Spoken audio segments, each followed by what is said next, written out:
காட்சி 1. ஒரு கந்தலான அறையில் கடத்தப்பட்ட சிறுவன் நாட்காலியில் கட்டப்பட்டிருக்கிறான். அவன் உடல் முழுவதும் காயங்கள், கண்கள் திறந்த நிலையில் பீதியுடன் வெறித்து பார்க்கிறான். பேசும் சக்தி இழந்தவன் போல் இருக்கிறான்.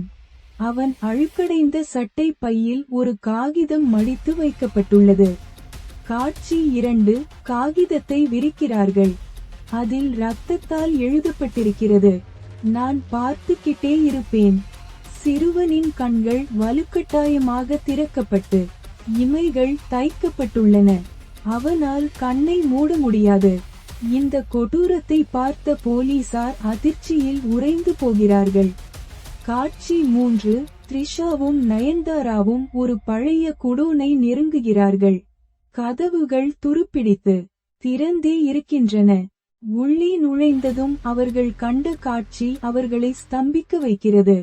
நூற்றுக்கணக்கான பொம்மைகள் கூரையில் இருந்து தொங்குகின்றன. ஒவ்வொன்றின் கண்களும் அகற்றப்பட்டு மனிதர்களின் கண்கள் பொருத்தப்பட்டுள்ளன. முந்தைய எபிசோடில் கொல்லப்பட்ட டிரைவரின் கண்கள் சில பொம்மைகளுக்கு பொருத்தப்பட்டிருப்பது தெரிகிறது.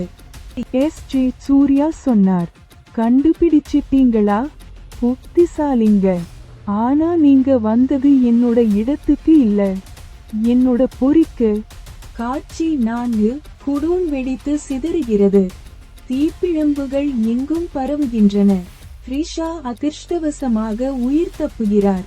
ஆனால் அவரது அணியைச் சேர்ந்த 2 போலீஸ் அதிகாரிகள் சம்பவ இடத்திலேயே உடல் கருகி இறந்து விடுகிறார்கள்.